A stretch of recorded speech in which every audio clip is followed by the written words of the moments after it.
सभी विद्यार्थियों का आज एक बार पुनः स्वागत है एमए सेमेस्टर 1 एमपीएस की क्लास में। आज मैं आपसे डिस्कस करूंगा modern classification of political systems, अर्थात राजनीतिक व्यवस्थाओं का आधुनिक वर्गीकरण। अगर आपको याद हो, कल के वीडियो लेक्चर में हमने आपसे बात किया था राजनीतिक व्यवस्थाओं का परंपरागत वर्गीकरण के विषय में। About the traditional classification of political systems was the topic of discussion in my yesterday's video lecture। और मुझे आशा है कि कल के वीडियो लेक्चर से आपको कुछ हेल्प अवश्य मिली होगी। जहाँ तक आज का ये विषय है, राजनीतिक व्यवस्थाओं का आधुनिक वर्गीकरण, यहाँ पर सबसे पहला प्रश्न ये उठता है कि आधुनिक वर्गीकरण की आवश्यकता क्यों पड़ी। What was the need of the modern classification of political systems? जो हमने कल आपको बताया था, जो अरस्तु ने संविधानों का वर्गीकरण किया है या राज्यों का वर्गीकरण किया है, उसका प्रभाव परवर्ती विचारकों पर भी बहुत ज़्यादा पड़ा है। कल इस विषय में विस्तार से हमने बात किया था। लेकिन आधुनिक समय में आकर क्यों एक नए प्रकार के वर्गीकरण के बारे में बात करी जाती है।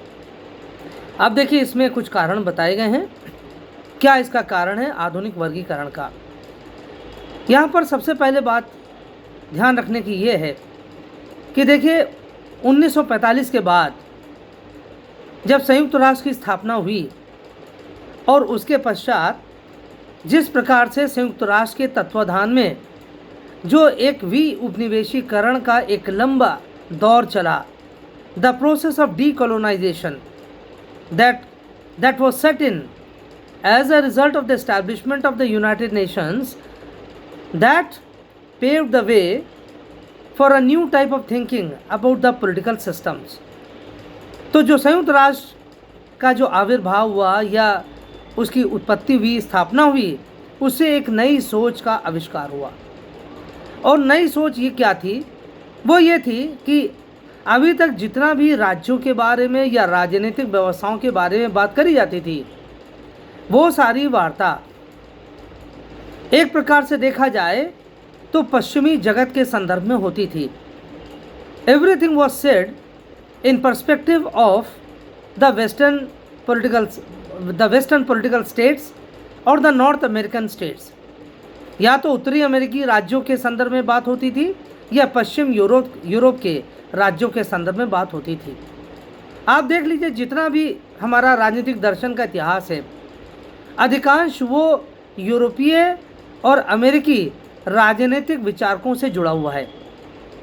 तो जो बातें कही गई राज्य के संदर्भ में या सरकारों के संदर्भ में, वो सब पश्चिमी यूरोप के देशों के विचारकों के द्वारा या दार्शनिकों के द्वारा या अमेरिका के दार्शनिकों के द्वारा अपने विचार व्यक्त करे गए थे।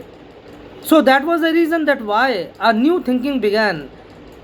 न्यू थिंकिंग इसलिए शुरू हुई क्योंकि 1945 के बाद, जैसे हमने कहा, एक एरा ऑफ डीकोलोनाइजेशन का आरंभ हुआ। जो अभी तक राज्य है, जो अभी तक राज्य पश्चिम देशों की दास्ता में जकड़े हुए थे, जिसे हम कहते हैं कॉलोनियलिज्म, या जिसको हम इंपीरियलिज्म कहते हैं, या जिसको सब्जुगेशन कहते हैं, या domination by the western countries कहते हैं। तो जो अविकसित देश थे और जो गुलामियों में जकड़े हुए थे, जहाँ पर उपनिवेश का दौर चल रहा था, उन राज्यों के बारे में कोई विचार विमर्श नहीं किया जाता था। इसलिए एक प्रकार का हमारे पास सामग्री हमको मिली पढ़ने के लिए, एक प्रकार का दृष्टिकोण ही पढ़ने को मिला, और वो था यूरोपीय जगत के विचारक क्या कहते हैं, पश्चिम जगत के दार्शनिक क्या कहते हैं, या अमेरिका के राजवैज्ञानिकों की क्या सोच है।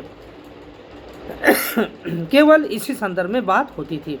लेकिन जैसे जैसे नए राज्यों का सृजन हुआ, जैसे जैसे ये गुलामी के दौर से ये राज्य और निकलते चले गए, और ये सब कब हुआ? जब संयुक्त राष्ट्र की स्थापना हुई। तो 1950 से 60, 60 से 70 और 70 से 80, अर्थात ये 30 सालों का ये जो लंबा एक लंबी अवधि थी, उस अवधि के दौरान बहुत सारे कह लीजिए कि दक्षिण के राज्यों को स्वतंत्रता मिली, मुक्ति मिली और वो संप्रभु राज्य बन गए। So many of the Nations who earlier were ruled by the colonial states or by the imperial states, they gained independence from the colonial yoke and they started getting freedom. They became independent nations as well as sovereign nations. तो जब इनके संदर्भ में अध्ययन आरंभ हुआ तो ये देखा गया इन राज्यों में एक भिन्न प्रकार की सोच है। इन राज्यों का की जो एक बनावट थी, इन राज्यों का जो कंपोजिशन था, जो डेमोग्राफी थी, जो कल्चर था, या जो मॉडर्नाइजेशन या डेवलपमेंट का प्रोसेस था, वो बहुत डिफरेंट था पश्चिम यूरोप के देशों से। और इसलिए ये देखा गया कि अभी तक अरस्तु के परवर्ती विचारकों के द्वारा जो भी राज्य के संदर्भ में, सरकारों के संदर्भ में जो बात कही गई थी, या आधुनिक समय में जो राजनीतिक व्यवस्थाओं के बारे में बात कही गई थी, all those things were not getting fit in for the underdeveloped countries. इसलिए it was felt that a new type of thinking was required. A new classification of the political system should be made after proper observation of those societies of the third world countries. और ये देखा गया कि जिस तरीके से अभी तक पॉलिटिकल सिस्टम्स को कार्यपालिका, व्यवस्थापिका और न्यायपालिका के संदर्भ में देखा जाता था कि that political system was basically characterised by the executive, by the legislature, by the judiciary, by the electoral system. अर्थात ये सारी बातें सब जगह उस दक्षिण के देशों में, अर्थात ये जो नए राज्य बन के आ रहे थे उनके संदर्भ में बात उचित नहीं प्रतीत हो रही थी। एक तो कारण ये था कि जो कॉलोनियल कंट्रीज से जो राज्य जो अब मुक्ति पा रहे थे, उनकी जो राष्ट्रीय संस्कृति थी, या जो उनकी राष्ट्रीय विकास का जो कल्पना थी, जो उनकी जनसंख्या थी, वो बहुत भिन्न प्रकार की थी। और इतनी भिन्न थी कि जो उदारवादी पूंजीवादी पश्चिम राज्यों के जो देश थे, उन देशों के संदर्भ में इन अविकसित या विकासशील देशों में जो हो रहा था उसके संदर्भ में ये लोग अध्ययन नहीं कर पाए। तो एक तो कारण ये था मॉडर्न क्लासिफिकेशन का। दूसरा कारण एक और भी था, और वो ये था कि जो समाजवादी या साम्यवादी राज्यों का अभ्युदय, the rise of the communist and the socialist countries. और ये कब आरंभ हुआ? ये 1917 की रूसी क्रांति के बाद ये प्रक्रिया आरंभ होती है।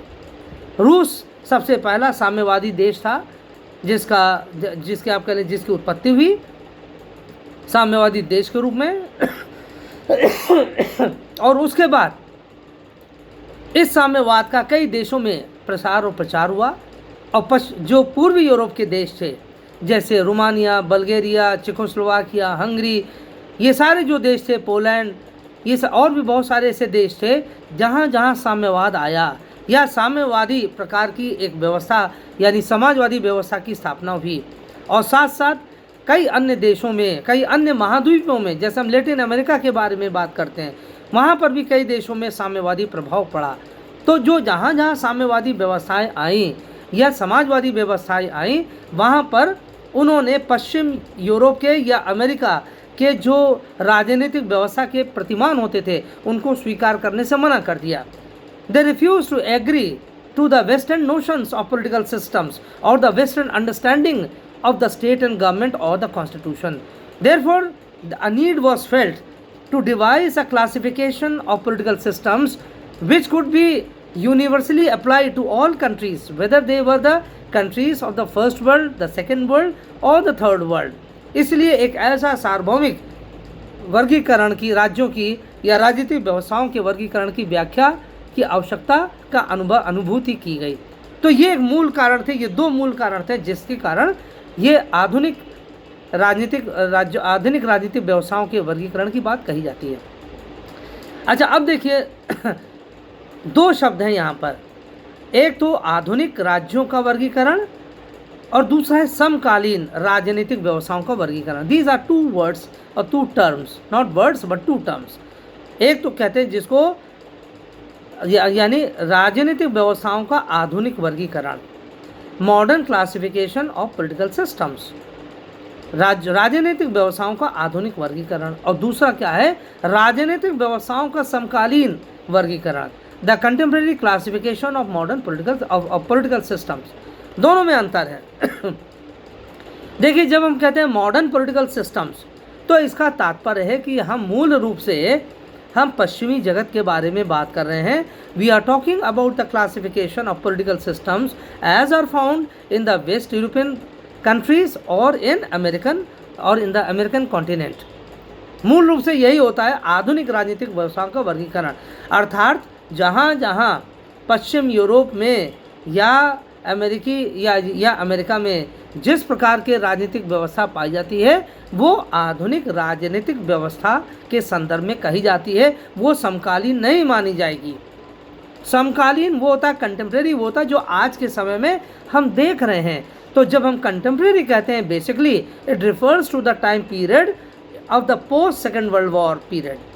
समकालीन से तात्पर्य है दूसरे विश्व युद्ध के पश्चात जिस प्रकार की राजनीतिक व्यवस्थाओं की स्थापना हुई तीसरे विश्व के देशों में, उसे हम कहते हैं वो कंटेम्प्रेरी क्लासिफिकेशन है।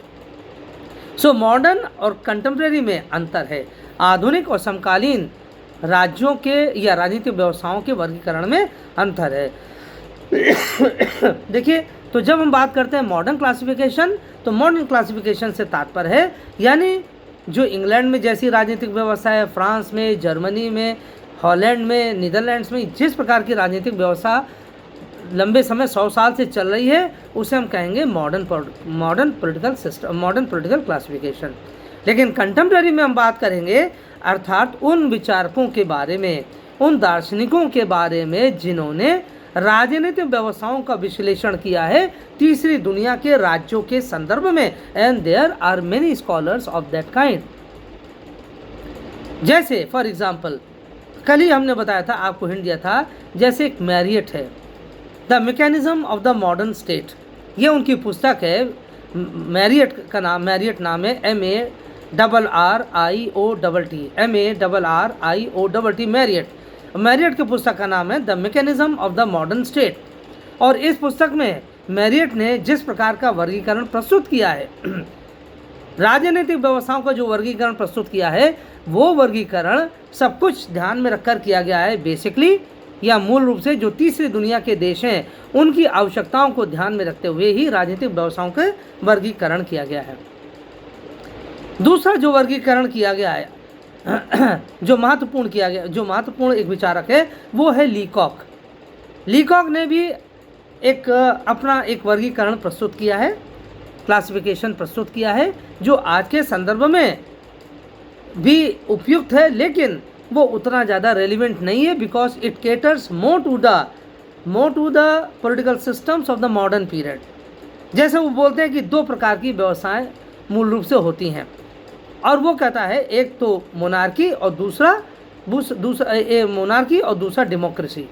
मोनार्की एंड डेमोक्रेसी दो प्रकार की मूलभूत राजनीतिक व्यवस्थाएं होती है, और इसी को वो एक्सपैंड करता है। फिर उसमें वो बताता है ये मोनार्की जो होगा कॉन्स्टिट्यूशनल मोनार्की होगा, या हेरिडिटरी सिस्टम होगा, या इलेक्टेड मोनार्की होगा। उसके अलग अलग वर्गीकरण लीकॉक बताता है। तो देखिए, जब हम कहते हैं कि ये मोनार्की या डेमोक्रेसी के बारे में बात कर रहा है, तो मोनार्की और democracy basically both are to be found in the modern political systems, they are not a very much part of the contemporary political systems.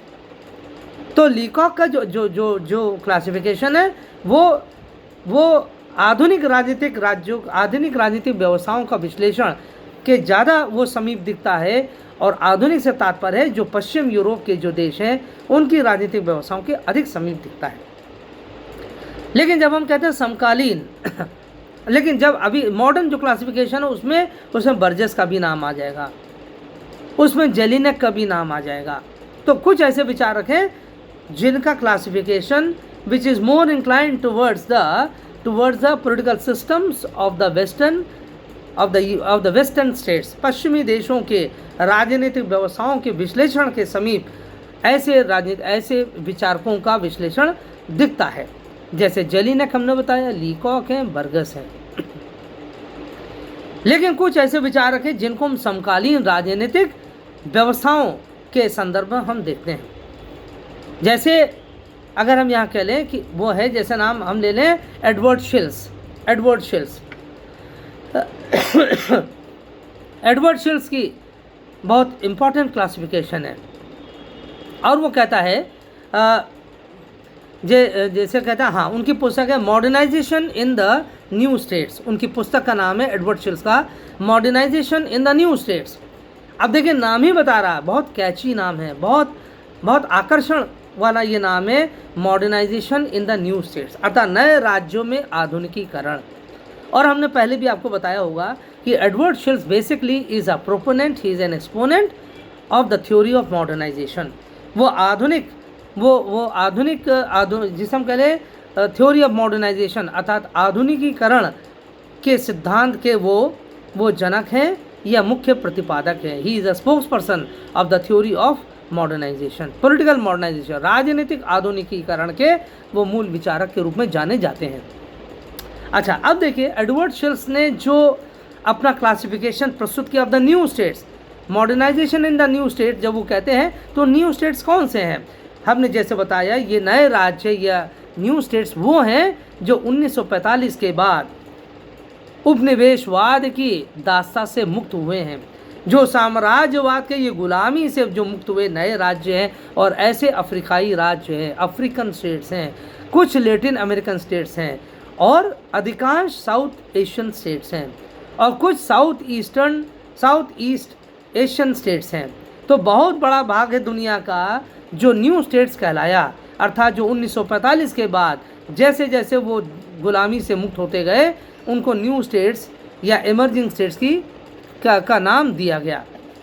और उसमें दक्षिण जो एशिया के राज्य हैं, उसमें दक्षिण अमेरिका के राज्य हैं, उसमें दक्षिण पूर्व एशिया के राज्य, साउथ ईस्ट एशिया के राज्य है। तो बहुत सारे ऐसे राज्य हैं जिनको न्यू स्टेट्स की संज्ञा दी गई है और इसीलिए एडवर्ड शिल्स ने ये नाम ही दिया है ना, उनका जैसे हमने नाम बताया है modernisation in the new states.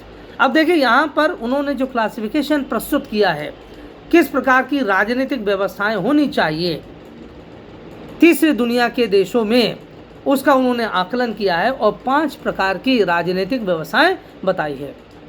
पहली जो राजनीतिक व्यवस्था कहता है वो पॉलिटिकल डेमोक्रेसी। पॉलिटिकल डेमोक्रेसी से तात्पर्य है राजनीतिक लोकतंत्र। कहता है राजनीतिक लोकतंत्र ये सर्वश्रेष्ठ प्रकार का लोकतंत्र होता है जो पश्चिम यूरोप के देशों में पाया जाता है या अमेरिका में पाया जाता है या आप कह लीजिए कि उत्तरी अमेरिकी राज्यों में पाया जाता है। उत्तरी अमेरिकी राज्य कौन सा? वो कनाडा एंड अमेरिका। तो उत्तरी अमेरिकी राज्यों में या पश्चिम यूरोप के देशों में जिस प्रकार का लोकतंत्र पाया जाता है उसे कहता है पॉलिटिकल डेमोक्रेसी कहता है। कहते हैं इनके मापदंड बहुत उच्च प्रकार के होते हैं और इसलिए ये जो पॉलिटिकल डेमोक्रेसी है अर्थात राजनीतिक व्यवस्था का जो आधार बताया उसने पश्चिम के देशों का, वो राजनीतिक लोकतंत्र बताता है। दूसरा वो कहता है ट्यूटलरी डेमोक्रेसी, अभिभावकी लोकतंत्र। अभिभावकी लोकतंत्र से तात्पर्य ट्यूटलरी डेमोक्रेसी, ट्यूटर से शब्द पड़ा है ट्यूटलरी, ट्यूटलरी की स्पेलिंग क्या है? TUTELARY, tutelary, TUTELARY, tutelary democracy. अब देखिए जो ट्यूटलरी डेमोक्रेसी है उसका तात्पर्य है अभिभावकी लोकतंत्र, अर्थात जैसे एक अभिभावक होता है। अपने अभिभावक कौन? पेरेंट्स होते हैं, गार्जियंस होते हैं। जैसे वे अपने बच्चों को, अपनी संतानों को सुरक्षा प्रदान करते हैं, उनकी केयर करते हैं, उनकी ग्रूमिंग करते हैं और उनको नर्चर करते हैं, वो बड़ा करते हैं, उसी प्रकार से ऐसे लोकतंत्र भी होता है। तो तीसरी दुनिया के अनेक देशों में इस प्रकार का लोकतंत्र पाया जाता है कि जहाँ पर अभी लोकतंत्र पनप रहा है या कुछ आगे बढ़ा है। और जैसे उसमें भारत का नाम भी लिया जाता है और इसीलिए कहते हैं India is among the fastest developing countries of all the developing countries, India is the fastest developing country. जैसे कहते हैं सभी विकासशील देशों में भारत सबसे तेज़ी से विकास करता हुआ देश है। तो इसलिए एडवर्ड शिल्स ने इस प्रकार की ट्यूटलरी डेमोक्रेसी अर्थात धीरे धीरे ऐसे देशों में लोकतंत्र जहाँ बढ़ता है, कुछ जिसे आप कह लीजिए कुछ जैसे कहते हैं रूल्स ऑफ द गेम के आधार पर, खेल के नियमों के आधार पर, जैसे हमने कहा रूल्स ऑफ द लॉ है ना, द रूल ऑफ लॉ अर्थात विधि का शासन एक बहुत बड़ी बात है। डेमोक्रेसी, सेकुलराइजेशन ये कुछ ऐसे मापदंड हैं जिनके आधार पर जब राजनीतिक व्यवस्था आगे बढ़ती है उसे कहता है ट्यूटलरी डेमोक्रेसी और अभिभावकीय लोकतंत्र। और इस प्रकार का लोकतंत्र दुनिया के कुछ राज्यों में अवश्य पाया जाता है। इस प्रकार का लोकतंत्र पॉलिटिकल डेमोक्रेसी अर्थात राजनीतिक लोकतंत्र से दूर होता है, लेकिन धीरे धीरे उसी रास्ते पर चलता हुआ दिखता है। तीसरा कहता है मॉडर्नाइजिंग ओलिगार्की। मॉडर्नाइजिंग ओलिगार्की अर्थात आधुनिक जिसे कहता है ओलिगार्की आधुनिक वर्गतंत्र। मॉडर्नाइजिंग अर्थात आधुनिकीकरण की ओर जाता हुआ वर्गतंत्र, मॉडर्नाइजिंग ओलिगार्की। ये क्या है देखिए, कहता है कि कुछ देशों में ऐसा एक वर्ग होता है, शासकों का एक ऐसा समूह होता है जो चाहता है दो चीज़, एक तो उसका कंट्रोल बना रहे, राजनीतिक सत्ता पर प्रभाव पर, राजनीतिक साधनों या संसाधनों पर उसका प्रभाव बना रहे, और साथ ही साथ उसका देश या लोकतंत्र आगे बढ़ता रहे। इसे कहते हैं मॉडर्नाइजिंग ओलिगार्की। अर्थात जो वर्गतंत्र होगा वो एडवर्ड शील कहता है वो लोकतंत्र की ओर नहीं जाएगा, जल्दी लोकतंत्र की ओर जाएगा तो उसका तो अधिकार ही खत्म हो जाएगा शासन करने का। लेकिन फिर भी वो जिस प्रकार का वर्ग है, अगर एक क्लच ऑफ आर्मी ऑफिसर्स या आर्मी कमांडर्स या आर्मी जनरल्स शासन कर रहे हैं, अर्थात अगर मिलिट्री रूलर्स शासन कर रहे हैं, तो वो ओलिगार्की है। अगर कोई ट्राइबल कबीलों का समूह एक शासन कर रहा है तो वो भी एक ओलिगार्की है। अगर धनिकों के द्वारा, पूंजीपतियों द्वारा शासन हो रहा है तो वो भी ओलिगार्की है। तो अर्थात इस प्रकार की जहाँ शासन व्यवस्थाएं चल रही हैं, एक वर्ग कोई चला रहा है शासन व्यवस्था, तो वो चाहता है कि उसमें आधुनिकीकरण अर्थात उसमें मॉडर्निटी के तत्व पाए जाएं, अर्थात वो भी कुछ ऐसे मापदंडों की स्थापना कर सके जिससे लोग कह सकें, अपनी जनता को दिखा सके वो कि हाँ वो एक उदारवादी राज्य है, वो एक लिबरल स्टेट है। यद्यपि वो डेमोक्रेसी नहीं लेकिन लिबरल स्टेट है। कहता है तीसरे प्रकार की राजनीतिक व्यवस्थाएं होती है। चौथे प्रकार की राजनीतिक व्यवस्था बताता है टोटलिटेरियन ओलिगार्की। टोटलिटेरियन ओलिगार्की अर्थात सर्वाधिकारवादी वर्गतंत्र। सर्वाधिकारवादी वर्गतंत्र कहता है चौथे प्रकार की जो राजनीतिक व्यवस्था होती है, अर्थात वो ऐसी होती है कि एक वर्ग के द्वारा शासन किया जाता है और वो बड़ा आपके लिए बहुत ही कंट्रोल मैकेनिज्म उसके हाथ में रहता है, बहुत ही डोमिनेंट वे में शासन करता है। जैसे तो टोटलिटेरियन ओलिगार्की अर्थात पूरा समाज उसके कब्जे में रहता है। जैसे हम एग्जांपल ले ले यहाँ पर, ये इसका शी जिनपिंग का जो चाइना का कम्युनिस्ट डिक्टेटर है या कम्युनिस्ट लीडर, एक तरह से डिक्टेटर ही कम्युनिस्ट डिक्टेटर है। वो PRC यानी पीपल्स रिपब्लिक ऑफ चाइना का भी सर्वे सर्वा है। वो पीपल्स कम्युनिस्ट पार्टी का भी सबसे बड़ा नेता है। वो वहाँ का जितने पीपल्स वो जो भी सभाएं होती हैं या जो डिफेंस का उनको जो सबसे बड़ा मैकेनिक, एक तो सेना और उसके अलावा जो रक्षा प्रणाली है, रक्षा तंत्र, उसका भी वो सर्वे सर्वा है। यानी हर सारी सत्ता, कार्यपालिका, व्यवस्थापिका, न्यायपालिका, सब कुछ उसके अंतर्गत आता है। ये है सर्वाधिकारवादी नियंत्रण एक वर्ग का। तो एक उस वर्ग में से एक ऐसा व्यक्ति है जिसके पास सारी शक्तियाँ उसी में समाहित है, इसीलिए कहता वो टोटलिटेरियन ओलिगार्की है। और इस प्रकार की शासन व्यवस्था का स्थान बहुत नीचे होता है। और पांचवें प्रकार की शासन व्यवस्था बताता है कि वो ट्रेडिशनल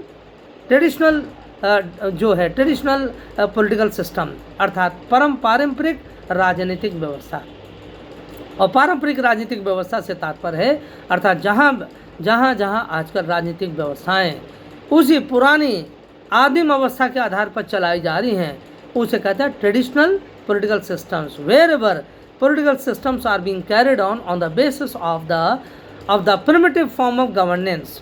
जैसे कुछ ट्राइबल क्लैंस में, कुछ आदिवासियों के समूह में आज भी उसी प्रकार की शासन व्यवस्था है।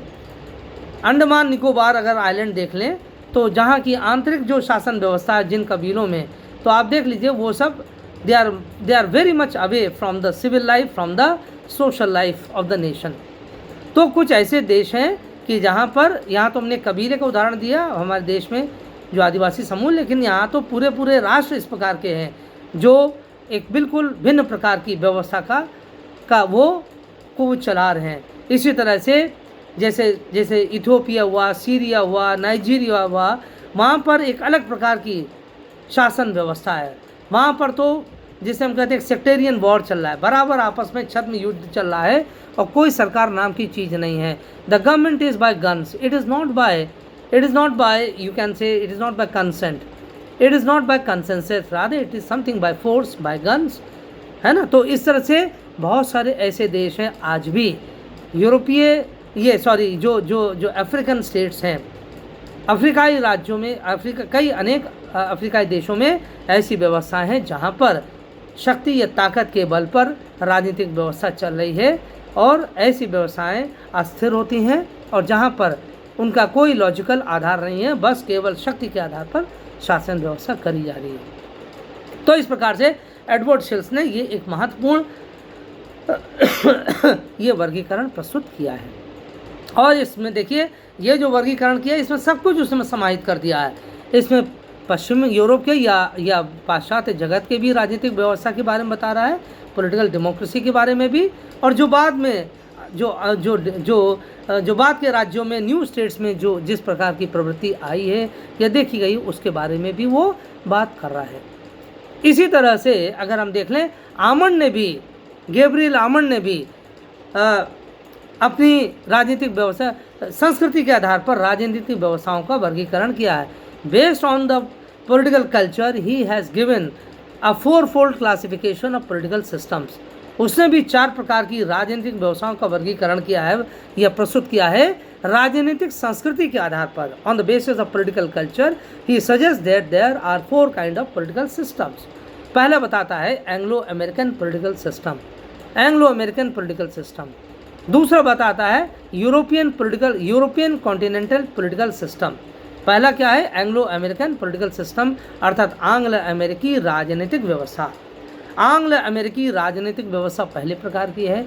दूसरा बताता है यूरोपियन कॉन्टिनेंटल पॉलिटिकल सिस्टम अर्थात यूरोपीय महाद्वीपीय राजनीतिक व्यवस्था। यूरोपीय महाद्वीपीय राजनीतिक व्यवस्था दूसरे प्रकार की है। तीसरा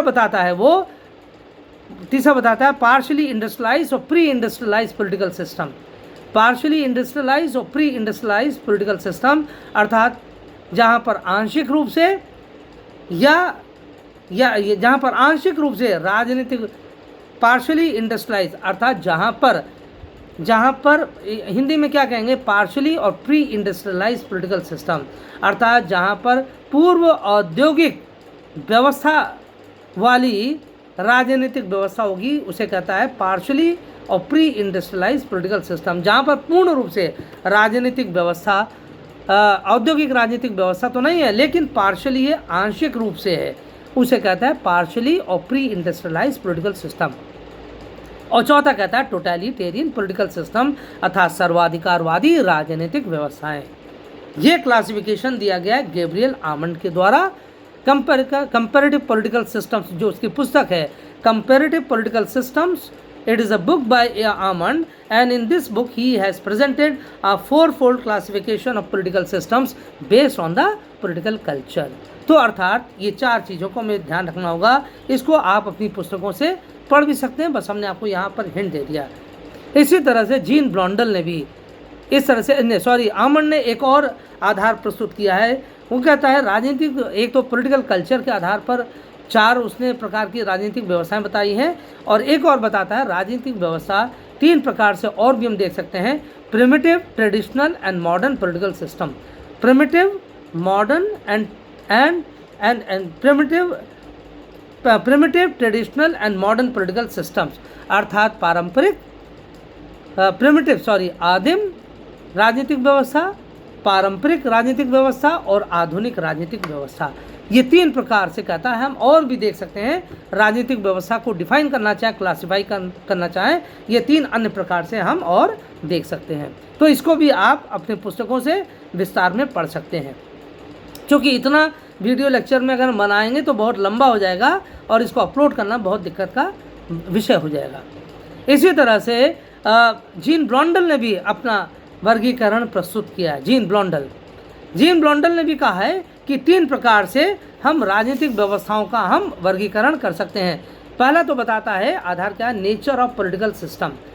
जो वो नेचर ऑफ पॉलिटिकल सिस्टम कहता है कि अर्थात राजनीतिक व्यवस्थाओं की प्रकृति। कहता है राजनीतिक व्यवस्थाओं की प्रकृति को हम दो तरह से क्लासिफाई कर सकते हैं, मोनार्की एंड डेमोक्रेसी। अर्थात जीन ब्लॉन्डल ने राजनीतिक व्यवस्थाओं को तीन प्रकार से क्लासिफाई किया है। पहला जो आधार बताता है on the basis of the nature of political system, राजनीतिक व्यवस्था की प्रकृति के आधार पर। तो कहता है राजनीतिक व्यवस्था दो प्रकार की हो सकती हैं, या तो मोनार्कियल होगा या डेमोक्रेटिक होगा, या तो राजतंत्री होगा या तो लोकतांत्रिक होगा। राजतंत्री होगा तो कहता है ये पाया जाता है इंग्लैंड में और या इंग्लैंड के प्रभाव वाले देशों में, जहाँ पर आज भी गवर्नर जनरल की प्रथा है, यहाँ जहाँ पर आज भी किंग या क्वीन या मोनार्की की परंपरा है। अर्थात ऐसे देशों को कहता है राजनीतिक व्यवस्थाएं वो मोनार्कियल होती हैं। और दूसरा कौन, जैसे इंग्लैंड एक उसका प्रभाव है या और उसके प्रभाव वाले अन्य देश। और दूसरे प्रकार का जो पॉलिटिकल सिस्टम होता है कहता है डेमोक्रेटिक होता है, जो दुनिया भर के अन्य देशों में पाया जाता है। अब दूसरे प्रकार का कहता है social policy, social philosophy and policy. दूसरा जो आधार बता रहा है कि किस प्रकार का आपका सामाजिक दर्शन होगा। ये अर्थात राजनीतिक व्यवस्थाओं का आधार एक और प्रस्तुत करता है, कहता है सामाजिक दर्शन के आधार पर। अर्थात किस प्रकार का सामाजिक दर्शन फॉलो किया जाता है किसी राजनीतिक व्यवस्था के द्वारा। तो कहता है दो प्रकार का सामाजिक दर्शन देखा जा सकता है किसी भी राजनीतिक व्यवस्था में, एक तो ट्रेडिशनल है और दूसरा कहता है मॉडर्न।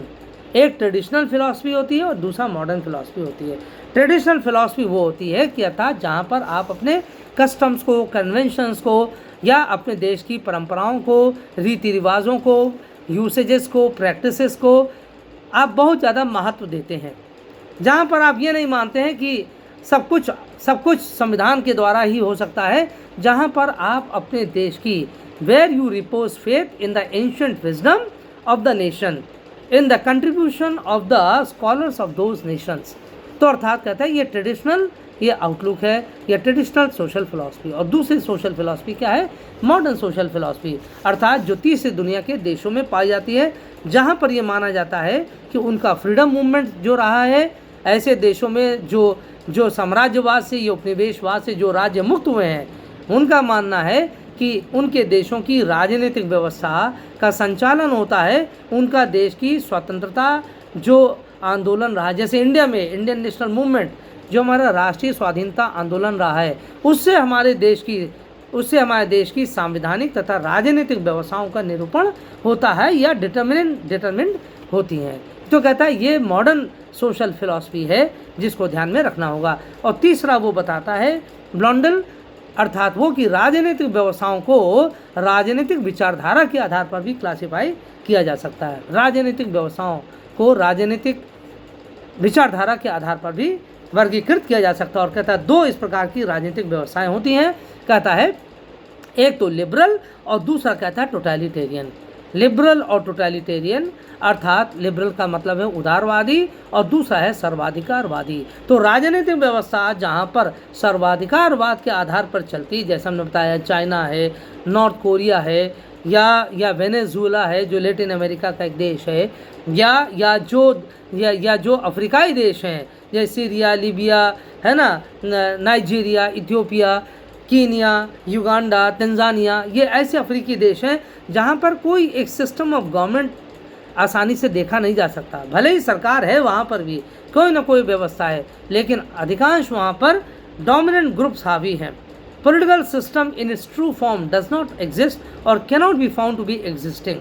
तो इसलिए एक टोटलिटेरियनिज्म होता है, अर्थात जिसके पास ताकत, जिसके पास शक्ति है, उसी आधार पर वो शासन करता है। टोटलिटेरियनिज्म का तात्पर्य यही टोटलिटेरियन पॉलिटिकल आइडियोलॉजी है। ये जिस प्रकार से म्यांमार में हमको देखने को मिलता है, आजकल मिल रहा है कि वहाँ पर भी टोटलिटेरियन इन्फ्लुएंस आ गया है। ऑंग सांग सू ची जो एक डेमोक्रेटिक लीडर थी, who till now was the prime minister of Myanmar, now she is no more there in the government. In fact there is a communist, you can say, influence now working in Myanmar, and therefore the entire shape of the government has taken the form of totalitarianism. पूरा सरकार का जो स्वरूप हो गया है वो सर्वाधिकारवादी या सत्तावादी हो गया है। और दूसरा बताते हैं लिबरल पॉलिटिकल आइडियोलॉजी, अर्थात बहुत सारे ऐसे देश हैं, दुनिया के अधिकांश देश इस प्रकार की उदारवादी राजनीतिक विचारधारा के द्वारा चलाए जा रहे हैं या उसके संपोषक हैं। उसमें भारत तो अग्रणी है और साथ साथ दक्षिण एशिया के अनेकों देश दक्षिण एशिया के इसी उदारवादी विचारधारा का पालन या अनुपालन कर रहे हैं। तो इस तरह से जीन रॉन्डल ने 3-fold क्लासिफिकेशन प्रस्तुत किया है कि राजनीतिक व्यवस्थाओं को आधुनिक समय में या समकालीन समय में हम 3 प्रकार से और देख सकते हैं। तो इसलिए जब हम समकालीन राजनीतिक वर्गीकरण के बारे में बात करते हैं तो बहुत सारे हमारे सामने प्रतिमान हैं। There are many models of classification of political systems in contemporary times, not in modern times but in contemporary times। Modern से हमने पहले क्लियर कर दिया, मॉडर्न तो वो होंगे जो आज से 100 साल पहले के संदर्भ में हम देख सकते हैं, ये पिछले 100 साल से चले आ रहे हैं। लेकिन कंटेम्प्रेरी जब हम बात करते हैं तो 1945 के बाद कौन कौन सी ऐसी व्यवस्थाएं आई हैं, कौन कौन सी राजनीतिक व्यवस्थाएं आई हैं जिन्हें हम इस श्रेणी में रख सकते हैं। और इसलिए हमने आपको बताया, मैरियट के बारे में बताया, एडवर्ड शिल्स के बारे में बताया, या जो आमंड के बारे में, जीन रॉन्डल के बारे में, इन सभी लोगों ने जो अपने अपने विचार व्यक्त किए हैं। तो अंत में हम ये कह सकते हैं कि समकालीन समय में राजनीतिक व्यवस्थाओं का विश्लेषण जो किया जाता है, वर्गीकरण किया जाता है, अनेक आधार पर किया जाता है। पहला आधार है कि अर्थात on the basis of the representation.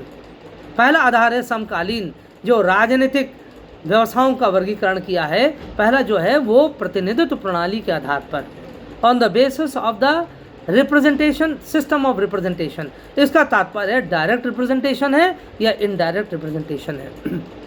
अर्थात जहाँ पर पूरी जनता, आप जानते हैं डायरेक्ट रिप्रेजेंटेशन से नाम आ जाता है डायरेक्ट डेमोक्रेसी है या इनडायरेक्ट डेमोक्रेसी है, जहाँ पर पूरी जनता प्रत्यक्ष रूप से शासन प्रणाली में भाग लेती है, उसे हम कहते हैं प्रत्यक्ष लोकतंत्र।